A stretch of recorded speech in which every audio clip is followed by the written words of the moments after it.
नमस्कार, मैं हूं प्रशांत वर्मा और इस वक्त मैं खड़ा हूं हजारीबाग के एक बहुत ही बहुचर्चित स्थल पर ओरिया सिंघानी फ्लाईओवर निर्माण समिति का, जहां पर संघर्ष चल रहा है। आज मैं उस स्थल पर खड़ा हूं और आप लोग देख सकते हैं कि हमारे पीछे तमाम ग्रामवासी जुटे हुए हैं और इन तमाम ग्रामवासियों का आज कुछ सरकार से सीधा मांग है।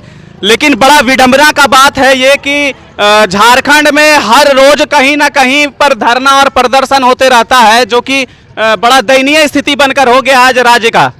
आज राजधानी रांची में छात्र अपने रोजगार को लेकर मांग कर रहे हैं, तो आज ग्रामीण अपने रोजगार को लेकर मांग कर रहे हैं। यहाँ पर तमाम मैं ग्रामवासियों से मैं बात करने का प्रयास करूंगा कि आखिर इन लोगों का मांग क्या है और आज ये लोग किस विषय को लेकर यहाँ पर जुटे हैं। क्या डिमांड है चाची आप लोग का? बोला जे भी। हम लोग के डिमांड है, धन्यवाद भाइयों बहनों कि मेरा जमीन यहाँ गया है, इसलिए हम लोग के रोजी रोजगार यहाँ मिल जाएगा तो अच्छा रहेगा। हम लोग गांव के माताओं बहनों बहुत बिना रोजगार है, भाइयों बंधु सब बिना रोजगार के भटक रहा है। अगर ओवर फ्लाई बन जाएगा तो फ्लाई के नीचे कितना के रोजी मिल जाएगा। इसलिए दिल्ली बम्बई बड़ा शहर हो गया है, हम लोग के गाँव भी रोशनी बदल जाएगा, झारखंड की भी रोशनी बदल जाएगा। इसलिए मेरी गाँव में होना चाहिए तो होना चाहिए। देखिए, इनका मेन मुद्दा यही है कि रोड तो बन गया है लेकिन अभी तक फ्लाईओवर का निर्माण नहीं हुआ है और यहाँ पर फ्लाईओवर का निर्माण होना चाहिए और मुख्य तौर पर पिलर पर ही निर्माण होना चाहिए, जिसके वजह से इन लोगों को एक रोजगार का आस है।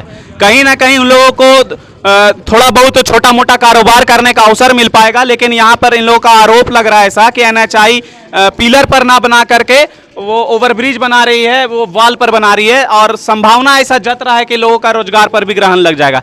मैं यहाँ पर मौजूद कुछ लोगों से भी बात करना चाहता हूँ कि इन लोग का आज क्या विचार है और इस लड़ाई को लेकर कहाँ तक दिशा दे सकते हैं। यहाँ ओरिया सिंघानी संघर्ष मंच जो है उसका मांग एकदम जायज है, चूंकि ओवर ब्रिज तो NHI बना ही रहा है, इसके जगह पर ग्रामीण लोग जो जमीन दिया है, अपना कीमती जमीन दिया है, वैसे लोगों के सिर्फ इतने मांगे कि इसको फ्लाईओवर बनाया जाए ताकि इसके नीचे रोजगार का सृजन हो।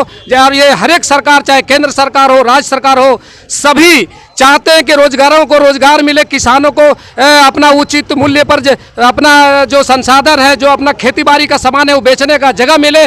बस ये छोटी सी मांग है जो हम समझते हैं NHI और केंद्र सरकार और राज्य सरकार के लिए कोई बहुत बड़ी डिमांड नहीं है और इसको मानना चाहिए। ऐसा हम लोग मनवाने के लिए भी जितना हद होना पड़ेगा हम लोग लोकतांत्रिक प्रक्रिया के तहत आंदोलन करेंगे। धन्यवाद। जी हाँ, यहाँ पर जैसा कि मौजूद लोग भी हैं, गणमान्य लोग हैं, इन लोगों ने कहा, लेकिन इन लोगों ने काफी अधिकारियों से भी संपर्क साधा है और तमाम दफ्तरों पर भी इन लोगों ने संपर्क साधा है। लेकिन मैं इन लोगों से मिलकर जानने का प्रयास करूंगा कि वो जो जितने भी उपायुक्त महोदय, आयुक्त महोदय और माननीय मुख्यमंत्री झारखंड सरकार और NHI के दफ्तर में किया है, कितना सहयोग मिल पा रहा है इन लोगों को उनकी ओर से। हमने तो 2 साल पहले से इसकी लड़ाई चालू किया है और जिला प्रशासन को तो छोड़ दीजिए, हमने प्रधानमंत्री जी, मुख्यमंत्री जी, यहाँ तक कि राष्ट्रीय राजमार्ग परिवहन मंत्री नितिन गडकरी जी को भी हमने 2 बार आवेदन दिया, लेकिन अभी तक उस पर हमको लगता है कोई कार्रवाई नहीं हुई।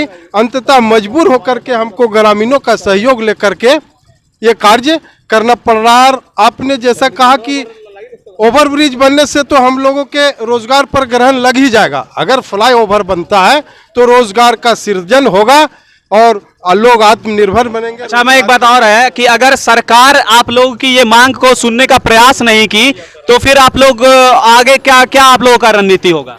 रणनीति यही होगा कि हम लोग इस गांव के महिला पुरुष और आसपास के लोगों से सहयोग लेकर के इस पे एकदम अड़ जाएंगे जी जान से और ठेकेदार को काम करने किसी भी हालत में नहीं देंगे। क्या अगर इस लड़ाई को लड़ने के लिए जरूरत पड़ा दिल्ली तक का सफर करना तो क्या हम लोग तैयार हैं? हम लोग वहां तक भी जाने को हम लोग दिल्ली तक जाने के लिए तैयार हैं और परिवहन मंत्री जी को हम लोग बाध्य करेंगे यहाँ फ्लाईओवर बनाने के लिए। जी हाँ, देखिए, तो इन लोगों का बस यही एक छोटा सा डिमांड है और जहाँ तक मैं इस बात को जहाँ तक समझ पा रहा हूँ और ठीक है, तो यहाँ पर क्या विचार रखना चाह रहे हैं? विचार क्या है, इनका डिमांड के साथ हम हैं।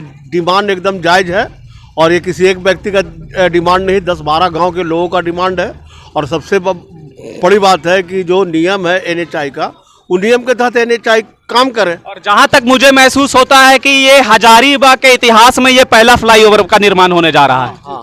हाँ, जिले में हजारीबाग जिले, चूंकि अभी जैसे कि NHAI के अफसर लोग बोलते हैं बड़ा शहर नहीं है, छोटा शहर है। हिंदुस्तान के वर्ल्ड में जितने भी बड़े शहर बने हैं, छोटा शहर से ही बड़ा शहर बना है। तो हम हजारीबाग के क्यों ओरिया से आरंभ करते हैं कि हजारीबाग को बड़ा शहर बनाने के लिए यहाँ पर ठीक है, जैसा कि इन्होंने एक बात बड़ा बढ़िया बोला कि अफसर बोलते हैं कि शहर बड़ा नहीं है, तो मैं वैसे अफसरों को मैं एक संकेत देना चाहता हूं कि कोई भी बच्चा पैदा होते बड़ा नहीं होता है। ठीक है, कोई भी बच्चा पैदा होते बड़ा नहीं होता, और आप अगर हजारीबाग को छोटा आंक रहे हैं तो कहीं ना कहीं आप बड़ा गलतफहमी में जी रहे हैं। जैसा कि हमारे NHAI के सीनियर पदाधिकारी कहते हैं कि फ्लाईओवर का निर्माण बड़े शहरों में होता है, हजारीबाग जैसे छोटे शहरों में नहीं होता है। तो मैं उनसे ये अनुरोध करना चाहता हूँ कि छोटे शहरों में हजारीबाग से ये काम प्रारंभ हो तो ये बहुत बड़ा सराहनीय काम होगा आपके लिए। तो इस एक चीज़ मैं बताना चाहूँगा, हजारीबाग के बारे अगर जो कोई इस तरह का बात सोचते हैं तो बहुत गलत सोचते हैं। मैं प्रदीप पांडे आपको स्पष्ट बताता हूँ कि हजारीबाग का फ्यूचर एक मेगा सिलिकॉन सिटी का है, और उसके लिए मैं प्रयासरत हूँ। तो इतना बड़ा जब हम संभावना व्यक्त कर रहे हैं तो कोई हवाई किला नहीं बना रहे हैं, और रोजगार के सृजन के प्रति आपका चाहे वो सेंट्रल गवर्नमेंट हो, स्टेट गवर्नमेंट हो, इंटायर इंडिया भर में कोई भी सरकार बहुत गंभीर नहीं है। और रोजगार सृजन करने के लिए मैं उपाय बताता जा रहा हूं, और देखिए कैसे नहीं काम होगा, काम को होना होगा। जी हाँ, बहुत अच्छा बात बोला सर ने। सबसे पहले हम लोगों को एक विजन लेकर चलना होगा, और अगर आपके पास विजन नहीं तो सरकारें चाहे वो कोई भी हो, वो धरातल पर उस हकीकत को नहीं लेकर आ पाती हैं। और अगर आप किसी शहर को छोटा आंक रहे हैं तो कहीं ना कहीं आप गलतफहमी में जी रहे हैं। अगर आप लोगों को हमारे साथ में मौजूद यहाँ पर ग्रामवासियों का ये संदेश और ये जो आज संघर्ष समिति का आज ये आगाज हुआ है, और ये लड़ाई और ये संघर्ष काफी लंबा चलने वाला है, और ये अंत तक उसी समय पर जाकर अंत होगा जिस दिन यहाँ पर पिलर पर फ्लाईओवर का निर्माण होगा। अगर आप लोगों को हमारा ये संदेश पसंद आ रहा है तो आप हमारे साथ लगातार बने सकते हैं। जय हिंद, वंदे मातरम।